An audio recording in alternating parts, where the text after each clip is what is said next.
when this happened and when I started to find help for her, this is when I realized they're just, when your child's one, there was all kinds of help. When she's getting ready to turn 18 and on the spectrum, I couldn't find any help.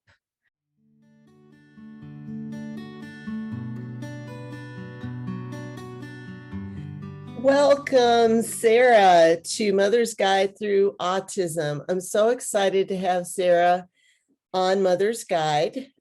She's a friend, a cohort, and from our life coaching classes. We've done coaching together.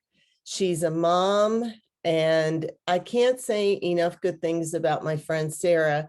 And I'm so happy that you're with us today, Sarah, because I know that you and I connected through our mother's journey with our children. And so I feel just so blessed that you're with us. And I want to just dive right in, if that's okay with you.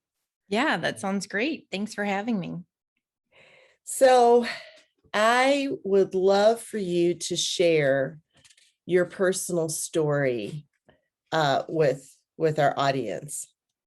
Yeah. So my daughter Kai was, gosh, I'm trying to figure out like where to start. So let's actually just go back to like 2018 and kind of the catapult of everything, and then take it back to when she was 9. So in 2018, my daughter Kai was diagnosed with schizophrenia, and she is also on the spectrum. And it was at that point that seeing her have these behaviors and trying to find help and going through everything that we were going through, it was the realization, I think, at that point for me, the struggle to get her help because she was on the spectrum. Does that make sense? Yeah, it completely does. I would like to just take a breath here, because this is so I can feel the moms out there going, okay, my child was diagnosed with autism. Does that mean that they're highly likely to get another diagnosis? So could we go back to when your daughter was diagnosed with autism? Yeah, we can go there. Yeah, absolutely. So when she was 1, we knew that there was something different about her. She's the 3rd child out of 4, and she was just very laid back. She had started to sit up at 6 months, but then we realized that she didn't really do anything after that as far as milestones. And to get anywhere, she wasn't crawling. And we used to laugh because she would just like flop herself back and roll. And so when she was 1, I took her in for her regular checkup, and the doctor said, "Oh, I think she has autism." And I remember thinking, what? Because this would have been, I mean, if she was 1, it would have been 2001. Yeah, she was born in 2000. So at that time, I didn't know anything about it. I cried thinking this was kind of the end of the world, and got home, looked up some things, and decided that the doctor was wrong, that there was no way, because there were so many things that she was doing that didn't fit under autism, because it was although it was a spectrum, it felt much more tight. Does that make sense? Like it didn't feel as broad. So when she went back then to spend more time with the doctor, he said, "I agree with you. I don't think she's got autism," because she knew how to have a tantrum, or, there were her reactions were quote unquote normal, what they would expect. But we did then put her in all kinds of different, so she was in developmental therapy, speech therapy, occupational therapy, physical therapy. I mean, every therapy that existed, she was in it. Mm-hmm. And even when she was 3, she started school full time, where we lived in Illinois at the time. There was a program, so she was able to start school full time. But we didn't get the diagnosis of, at the time she was diagnosed with Asperger's, until she was 9. Yeah. Yeah, that's a roller coaster ride in itself. Mhm. Because it's like, okay, we know we see things, but when you get that autism spectrum disorder diagnosis, it's kind of like, wow, it feels really, really big. And to go back and forth with that is tough. But I love how you just stayed on the path and just got her the help that she needed, regardless of a diagnosis or not, because I often tell moms that is like, well, we don't know yet, but let's proceed as let's just hit what she needs help with, or he needs help with, and go from there, because a lot of times girls are diagnosed later than boys. So 9 years old, you get this Asperger's. At the time, we know that's no longer a diagnosis, but high functioning. And how did you proceed from age 9? Tell me what was going on then, and once you got the diagnosis. Yeah. So the positive about getting the diagnosis was it immediately freed up opportunities for her to be part of programs. At that time, now we lived in Texas, but it freed up her opportunity to be in programs that would help her in the school.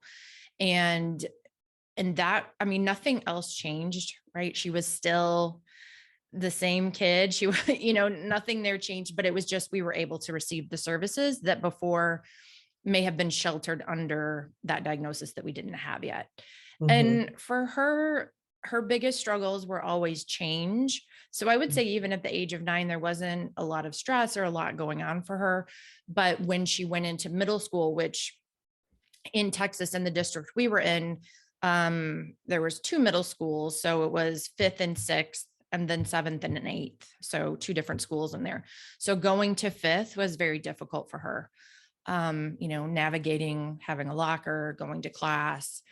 That's when we started to see the meltdowns, those kinds of things happen after school. In fact, we were just talking about this the other day. She actually doesn't remember the meltdowns. And I said, you don't remember coming in off the bus and just laying on the floor and crying? She was like, no, I just know I hated middle school. I was like, okay, well, but yeah. Yeah, that's so interesting because Joseph and I often talk about like how stressed out I was in certain life experiences on our autism journey. And he was just like much like your daughter, like, well, just remember, it wasn't good, but yeah, no. And as the mom, you're like freaking out because your Yeah. child's on the floor screaming, Yep. kicking, crying, right? You're like, oh my Yep. gosh, what do I do?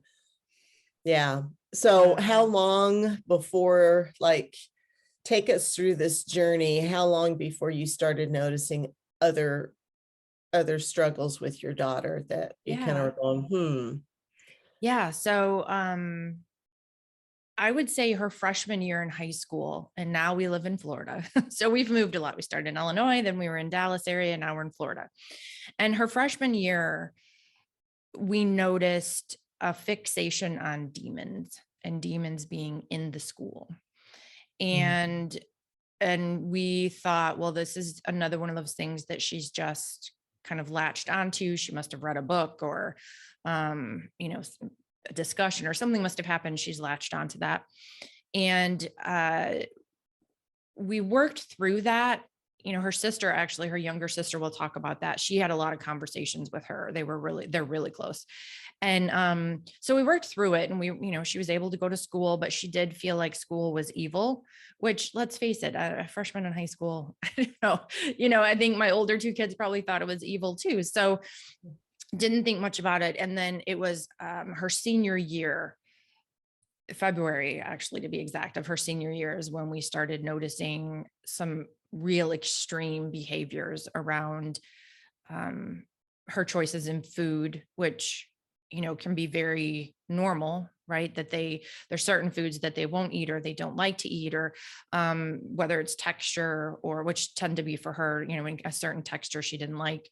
But she ultimately was diagnosed with food avoidance, with an eating disorder of food avoidance as well. So, but at the time we didn't know. Again, we just thought these were, I like to describe her as just a little quirky. She's very funny. She's high functioning, very intelligent. And these were just at the time what we thought were just a couple little quirks. Mhm. Yeah, and that's what's so difficult, I think. I know even for myself, and it's hard to go, well, is this part of autism, or is this just your personality, or what am I really dealing with here? Especially when they get into those teenage years and hormones kick in. And, I know that there's a lot of discussions about early childhood development and when kids get diagnosed. But when we hit the teenage years, that to me, with my experience with Joseph, was a whole different ball game. It was very difficult when you have a social disorder. Mhm. It's hard enough when you don't, and then you add not being able to read people, knowing who's sincere, who's not. Why are they, why are they not talking to me? How come you talk, that whole thing. Mhm. So her senior year, and I know Sarah, when I talk about my life tsunamis at times, it's hard. And you and I have had many conversations about it, and it's very difficult even now sometimes for me to talk about those pain points. So as we move through this, I know you and I both feel very strongly to share our stories Mhm. in hopes that somebody's going to hear this. They're going to learn from our life experience.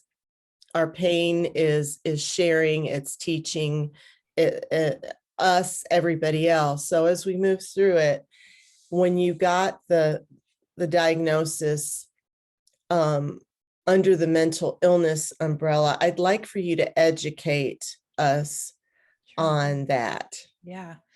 So the behaviors started to what we noticed in February. Now, the reason I brought up her freshman year is because we actually believe there were some telltale signs then that it was actually starting to occur then, hearing voices, having delusions with the demons. And so February of her senior year, I want to share a little bit about the triggers. My nephew, who was 21, I believe at the time, died suddenly. And we had just returned from his funeral. And he and Kai were relatively close, even though they live far apart. They used to play games together when they were little. And so that was what we believed to be the first trigger. The second trigger was getting ready to graduate high school and needing to make a decision on what to do after high school, go to college. Again, I said her struggles were change. So that was just coming up to one of the biggest changes. And she was able to mask what was happening. And what I mean by that is that because we were in this mindset, well, it might just be autism. In fact, I called it extreme autism. And I know we'll talk about my book here in a second, but I talk about that in my book, that I actually asked the psychiatrist that we were finally able to get in to see, is this some sort of extreme autism? Because she had become so fixated on religion, demons, some of these, food, these other areas. So the initial, trying to find her help when my youngest daughter came home from school saying, I don't think that she's eating. She's not eating at home, because she would take like a breakfast bar with her. And I say, yeah, she's taking a breakfast bar with her. No, she's not eating it. It's in her backpack. And she's not eating at lunch. And I caught her walking around school. She had taken her shoes off. And like just some of these, and it was like, oh, okay. We noticed a change in her, how she was taking care of herself. Again, all these still kind of link back to autism at different times, right? But then that's when we were like, there's something up. She experienced 3 days of extreme anxiety. And what I mean by that is not sleeping for 3 days, being so afraid of demons, coming into our room in the middle of the night, needing to sleep right up on me. Sometimes I think I could be on the spectrum, because I can't handle when people touch me or different things. So even at that point, and we still didn't really know what was going on, I was like, I'm going to have to go to the couch. You can sleep with your dad. I'll be back in a little bit to check on you. But she didn't. She followed me right back in, right on the couch. She had to be right up on me, and took her into urgent care. and they gave her something to help her sleep, which was really nothing more than a Benadryl, because they can't really prescribe anything, which I didn't know at the time. And that didn't really help. But after those 3 days of that extreme anxiety, that just crippling anxiety, her demeanor changed, the way she looked changed, her eyes looked different. I would say that was kind of the launching of into full psychosis. And this was the point that I hit when this happened. And when I started to find help for her, this is when I realized they're just, when your child's 1, there was all kinds of help. When she's getting ready to turn 18 and on the spectrum, I couldn't find any help, because actually being on the spectrum was one of the, when I would say, are you familiar with someone on the spectrum? Have you helped, oh no. So they wouldn't see her. And plus I believe that where we live in Florida is not, Florida's mostly retirees. So in this area, you can find geriatric mental health, but to find an adolescent mental health specialist or someone was extremely difficult. Yeah, I can relate to that, being in a rural setting myself.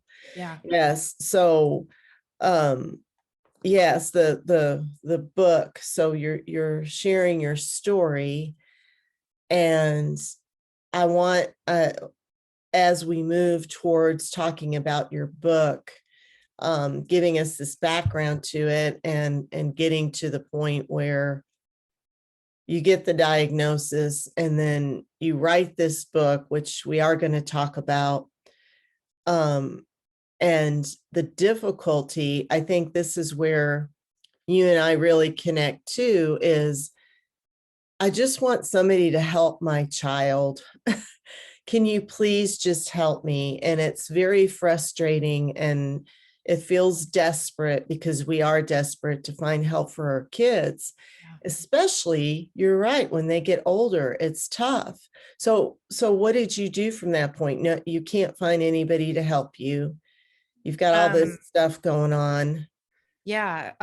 So we had, without like step by step, but we had gotten to the point where like she wanted to go back to school. She wanted to finish her senior year. She wanted to do art. That was, she was in the middle of this art project. And so we were like, okay, let's just try a little, we live nearby. I was going to be able to go get her if there was a problem. I get a call from her that she, God told her to leave school, and she just wanted to let me know she was leaving school.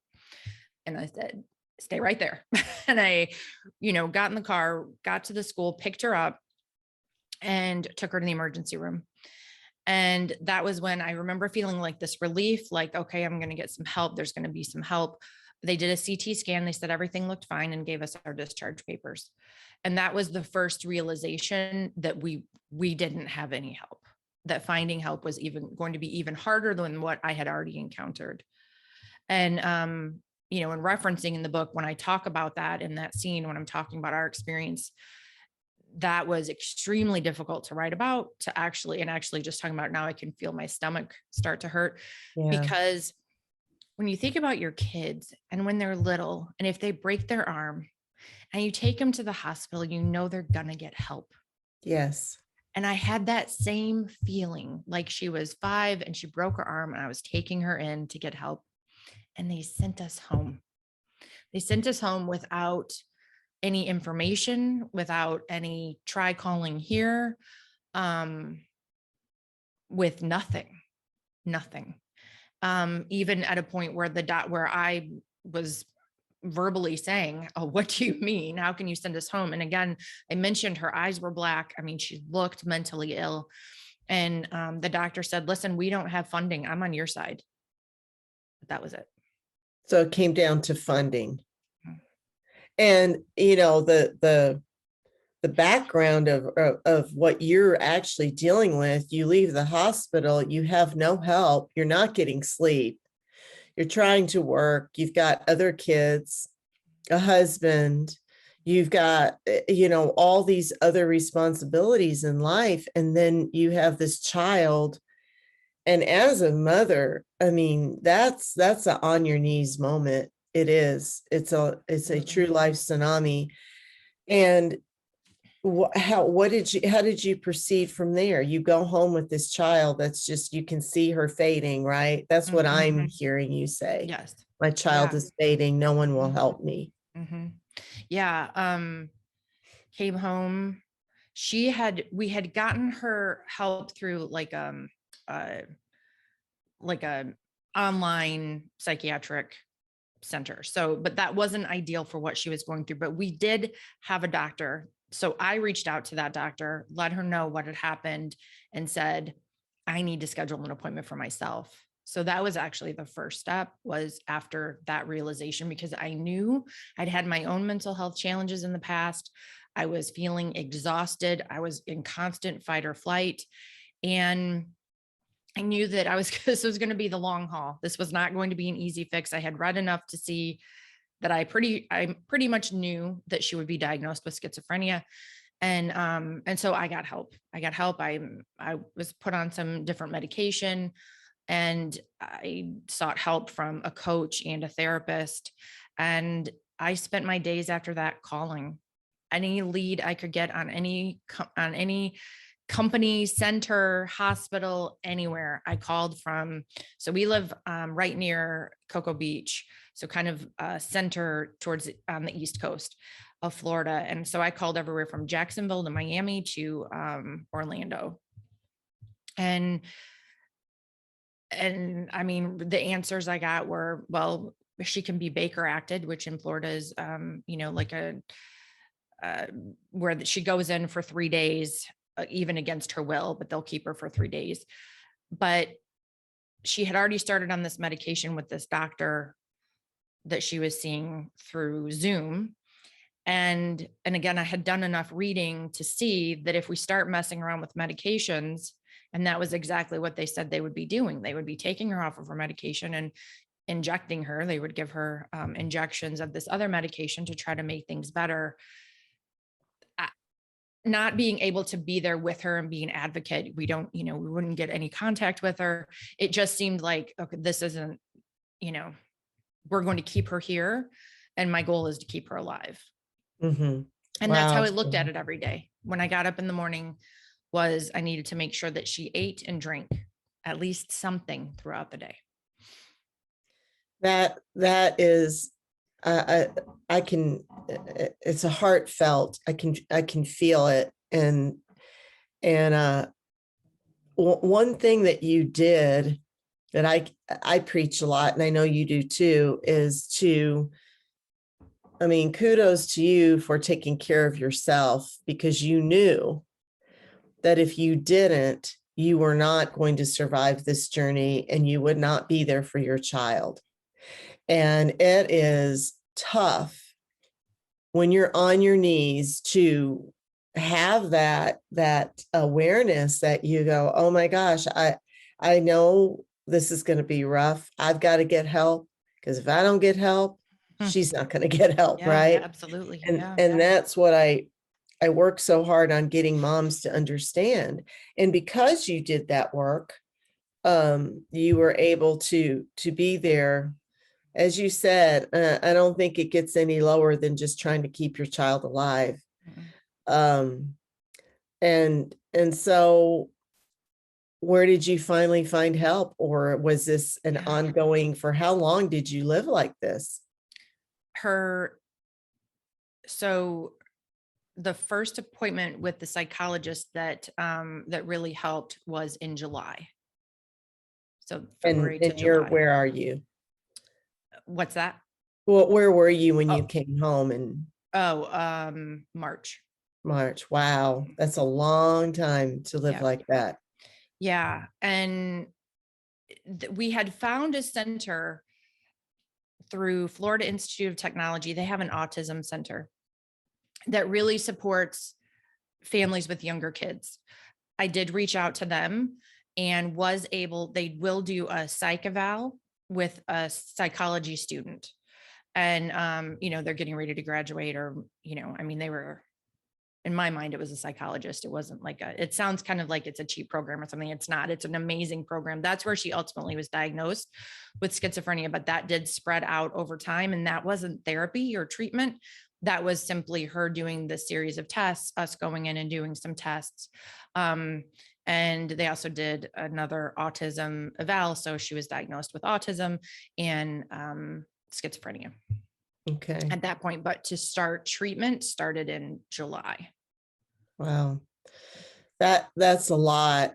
And so I know she's doing well. I know you've written a book, and I know anyone who's listening to this is going to want to know the full story. So tell me about your book and why you decided to write it. Yeah.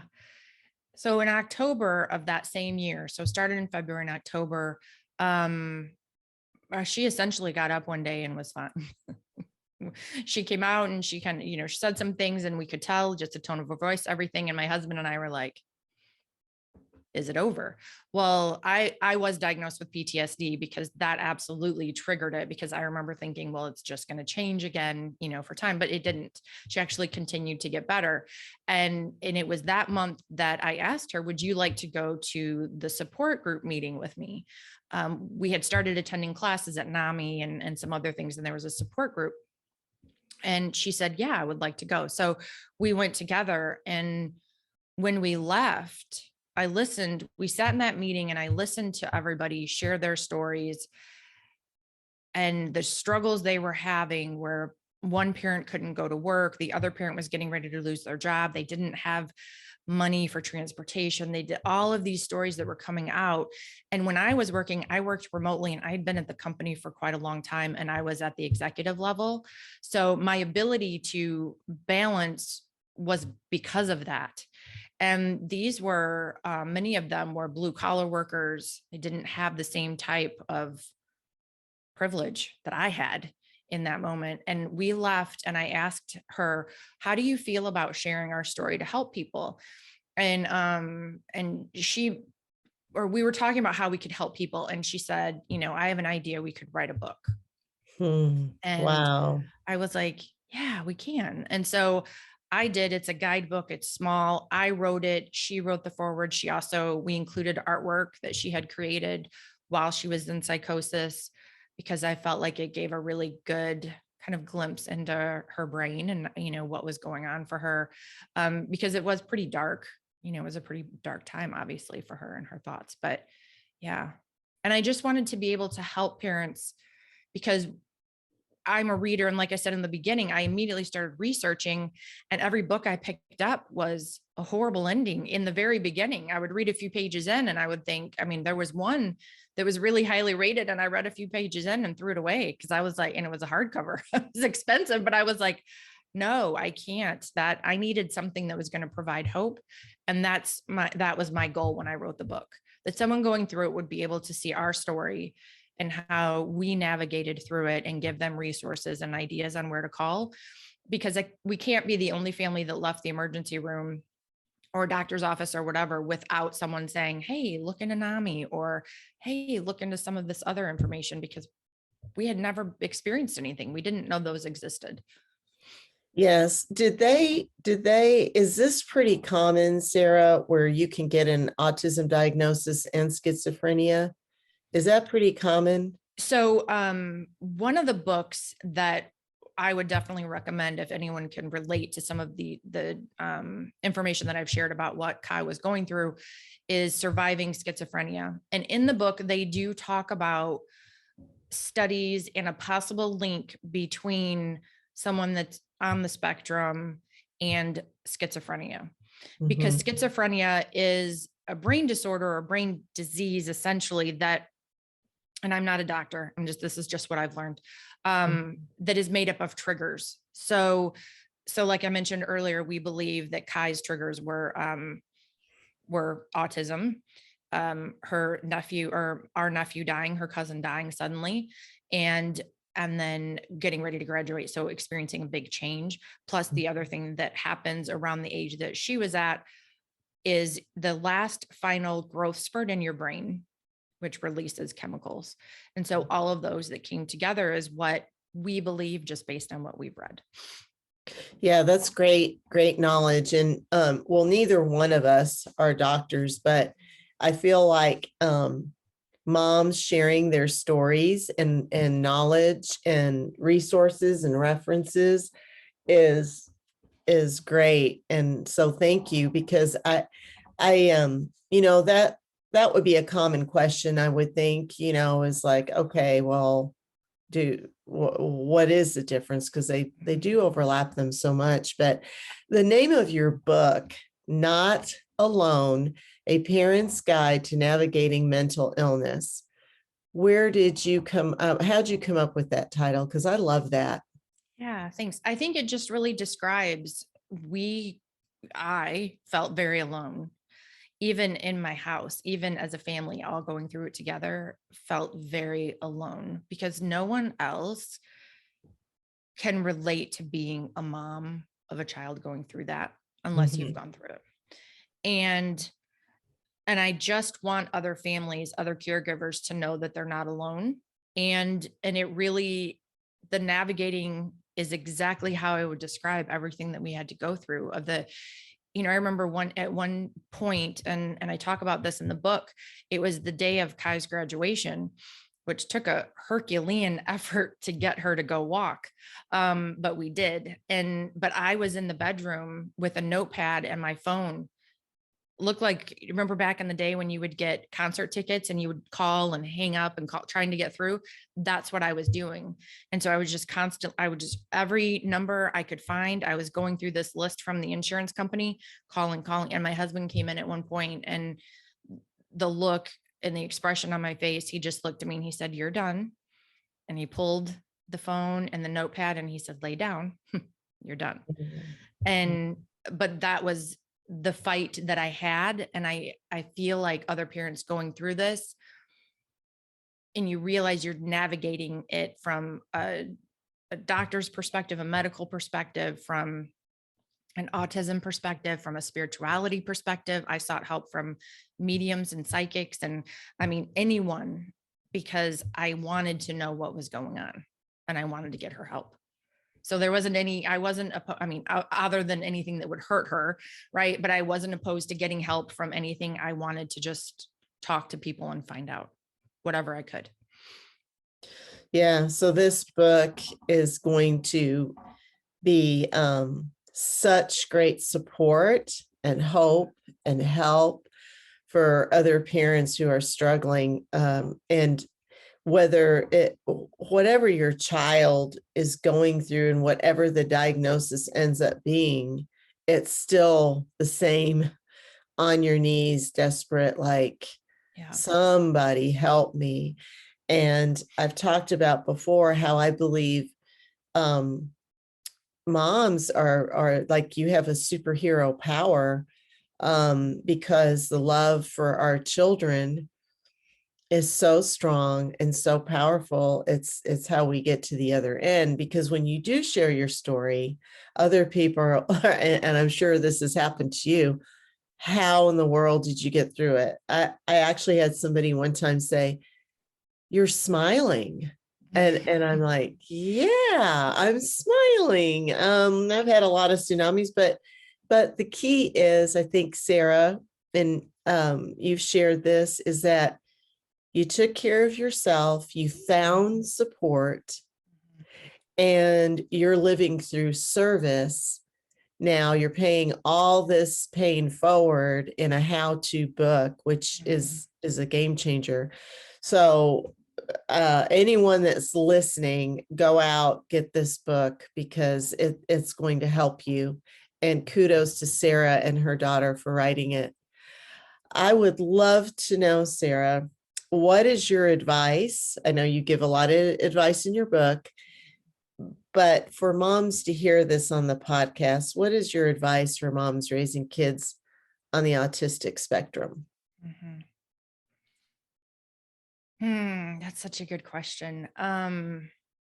Because I think if I had to sum it up, it would be to keep fighting for your kids, to keep advocating for them, to help them understand how to advocate for themselves.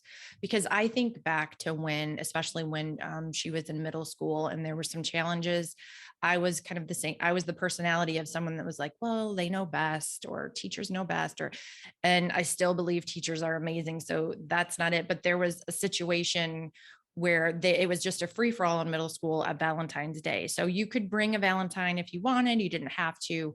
And she would be so excited, and she would bring these Valentines for these kids because in her mind, they were friends, but they might have never spoken before because she didn't speak that much to other people, right? Socially, she struggled. So she would bring these Valentines, and she came home, and this was in 5th grade as well. And she said it was the worst day of her life because she didn't get anything. Oh, And that hurts me. Yeah. yes, it was horrible. But I called the school. I remained calm, but I called and I said, listen, let's schedule a time and let's talk. And I went up and I said, what about the kids that can't afford or are on the spectrum or have, something else going on, that are hopeful to get some of these gifts from their friends? And they changed it. They changed how they handled it. And they were very appreciative. But I really think advocating for her and then teaching her the right way to advocate for herself, because it doesn't have to be messy, right? It can be done with love and just to evoke change. I think that's probably the best advice I could think of. Yeah, that's great advice. And I also love how advocating for your child also changed it for other kids too. And I think that's what I love these stories that moms share, because, that's part of the superhero journey as being a mother guide. I also wanted to know what your advice for moms raising kids with mental illness is. What's your best advice for those moms, Yeah. or both? Yeah. Mental illness is something that we've come a long way when it comes to depression and anxiety that we talk about. When it comes to serious mental illness like psychosis, bipolar, schizophrenia, and there is a long list. We don't talk about it that much. And I don't talk about anything that Kai hasn't already approved to be okay, right? I would never go out and share her story against her will or anything. Mhm. But I know plenty of families that don't share at all what they're going through with anyone in their family even. And that scares me because it's isolating and it's scary. And so I would recommend seeking out support. If you're not comfortable with friends or family, then there's organizations like NAMI, the National Alliance of Mental Illness. There's so many others. There's some that are specific to certain diagnoses or diagnoses. So it would be not to just isolate yourself. Yeah, I couldn't agree with you anymore. And I think that's why you and I talk about it, because I think the more conversations we have, and Autism Awareness Month is coming around the corner in April, Friday. Do you feel like mental illness has that support? Has, like you mentioned, some organizations, but is there a time to just say, hey, everyone, look, we need to have more conversations about mental illness. Mental illness is real. And the more conversations we have, the more folks you are going to find out are actually suffering in silence, what you're saying, Sarah. So what can we do to help have more conversations, bring awareness? Yeah. So I think one thing that people don't realize is schizophrenia. The last I looked, it was like 1 in 100 are diagnosed. That's Wow. a lot. And it typically happens in that final growth spurt. So around the age anywhere between like 17 to 25. Mhm. And so usually college age. And I definitely think we should be talking more about it. And I think we have to just be real with our language. So there's a group, Students with Psychosis, out of New York, and they were on a TV show on CBS, I think, one morning, and they were going to be talking about mental illness. Now their segment didn't make it. It didn't make the cut. And I watched it and I was very excited because I thought, oh, because even when I wrote the book, working with editors, they were like, what is psychosis? They weren't aware. And And so it didn't make the cut, but they did say bipolar. But I watched their language and it was very soft and it was very fluffy. And it made it almost feel like it was okay. And it will be okay, but schizophrenia is an ugly, horrible disease. Yeah. And the struggle that I had was that the only thing that people had to compare it to was a movie that displayed somebody that had schizophrenia that was like a serial killer or something. And that's not accurate. No. So I think the more that we can talk about it openly and we can share how ugly and horrible it is, but also that it doesn't have to be a death sentence, that there can be hope. Because there's things that you can do, and I'll wrap this up real quick, but there's things you can do if you recognize any kind of form of psychosis or anything that's going on with your child. The best way for recovery from this is immediate response through medication, through doctors, therapists, and that I knew that I had read that. And I think that's why I was just so like straightforward. And this is what I'm doing now. This is my job, is finding her help. And I think the more people that knew that and knew that that could help, maybe the numbers would cut down.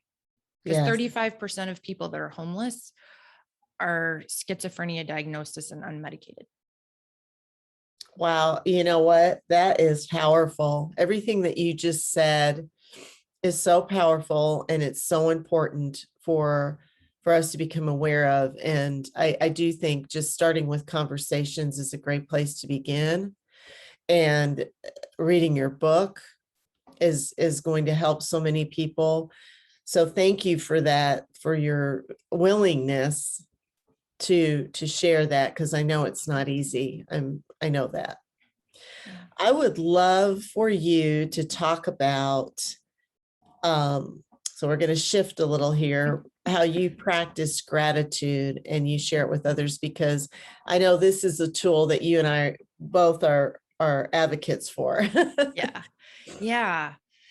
The gratitude, when I think about gratitude being described, I think about seeing it on a TV show and do it in the morning, 5 things, and kind of like this checkbox task type of thing. And I had tried that in the past, and yeah, I mean, it works a little bit, but in the moment that this was a really powerful piece in the book, the moment that I felt like I didn't want to live anymore, I felt this urge to go outside, and I listened to my intuition. I went outside, and this exasperated, if you can just imagine me looking up at the sky and realizing how small I was under this big, huge, beautiful blue sky. And that I had gratitude for how beautiful the sky was, even though everything in my house felt very dark and bad.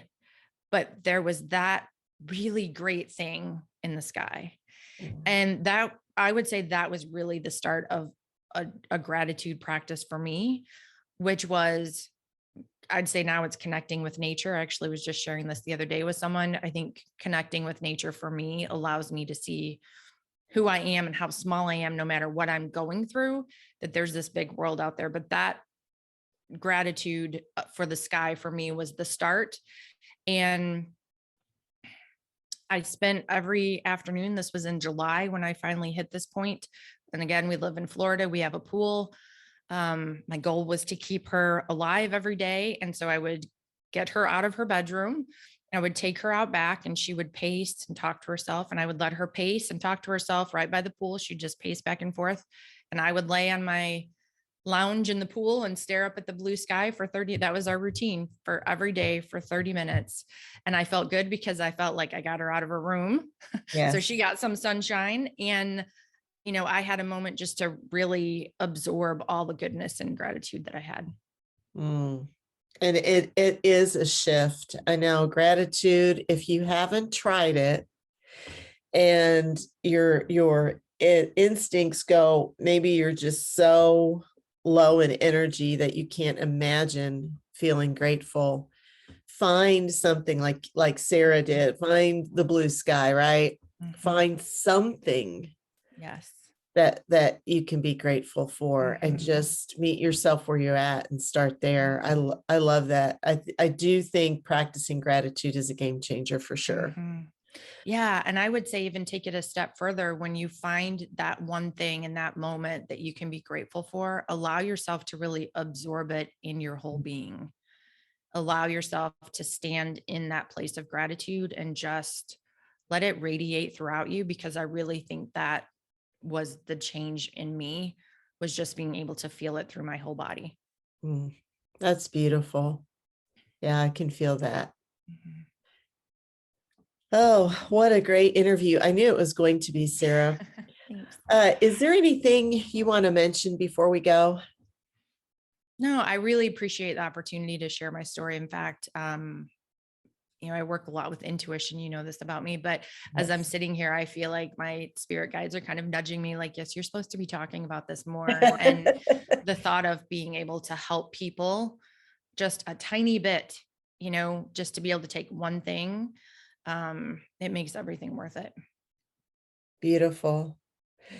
Where can, because I know anyone listening to this, and they will, they're going to want to know more about you. So Yeah. where can people go to find out more about your work and connect with Yeah. you? Yeah. So you can go to my website, super easy. It's just my first and last name.com. So sarahmagnoni.com. And then I hang out a lot actually on TikTok lately. I'm having fun on TikTok, Yeah, but look at you. yeah, mostly on Instagram. But yeah. Yeah. Okay, and we'll give your website information, then your book, the name of your book again. For those of you that want to buy it like right now, they can find it on Amazon.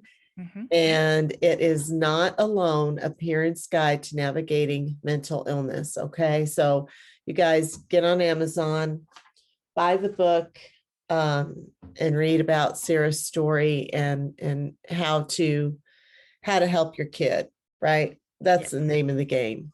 Yep. Absolutely. All right. Well, it's been an honor and a pleasure to have you as a Thank guest, you. Sarah, and I hope you'll come back and visit again. Absolutely. Thanks for having me. You bet.